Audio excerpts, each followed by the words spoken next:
from CNN.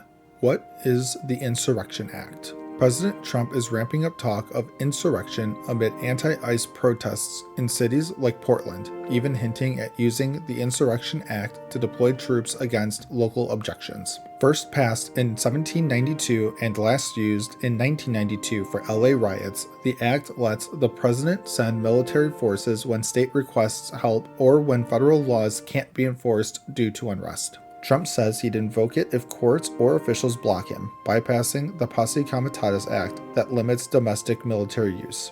Past presidents like Eisenhower used it for school integration over governors' protests. It's been invoked 30 times, often in crisis, but raises questions about federal overreach in today's tense climate. From Fox News, Trump says Chicago mayor, Illinois governor should be in jail for failing to protect ICE officers. President Trump blasts Chicago Mayor Brandon Johnson and Illinois Governor J.B. Pritzker, saying they should be jailed for not protecting ICE officers during anti-immigration protests. This follows the arrival of Texas National Guard to safeguard federal personnel after incidents like agents being rammed by cars near an ICE facility leading to arrests. Pritzker fires back, calling it a path to authoritarianism, accusing Trump of fear-mongering and invading states with troops. Johnson labels it illegal and vows to fight. The leaders sued to block deployments, but 200 guardsmen are mobilized for 60 days to protect federal assets amid escalating tensions. From NBC News, once a loyal Trump foot soldier, Marjorie Taylor Greene is increasingly bucking her party.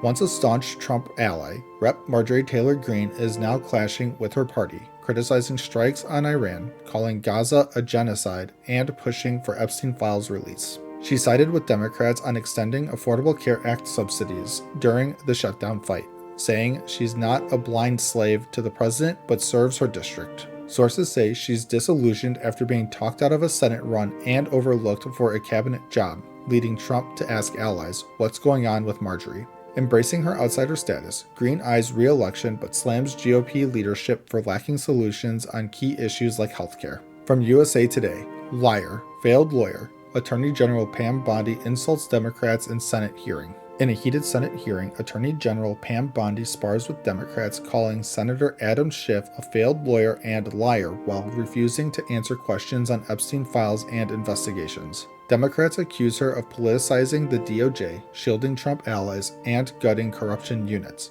She blasts Senator Mazie Hirono for alleged Antifa ties and Senator Richard Blumenthal for military service claims, turning the oversight into personal barbs. Republicans praise her as savage, while critics call her the most partisan AG in history. The hearing highlights deep divisions in justice oversight. From ABC News, police dog finds 2 missing 11-year-old kids deep in National Forest. In Indiana's Hoosier National Forest, 2 11-year-old kids got separated from their mom and lost in thick woods, sparking a multi-agency search. Initial efforts found nothing, but when Deputy Lonkrick and his canine partner Knox arrived, the dog tracked a 550-yard field straight to the kids. Knox's keen senses pointed rescuers right, locating the juveniles deep in the forest after they vanished near Sundance Lake. Officials credit amazing teamwork from the sheriff's office, fire departments, and more for the happy reunion, a true tale of canine heroism. From the BBC, hundreds of U.S. National Guard troops arrive in Chicago. Hundreds of Texas National Guard troops land outside Chicago to back President Trump's immigration enforcement amid protests he calls a war zone.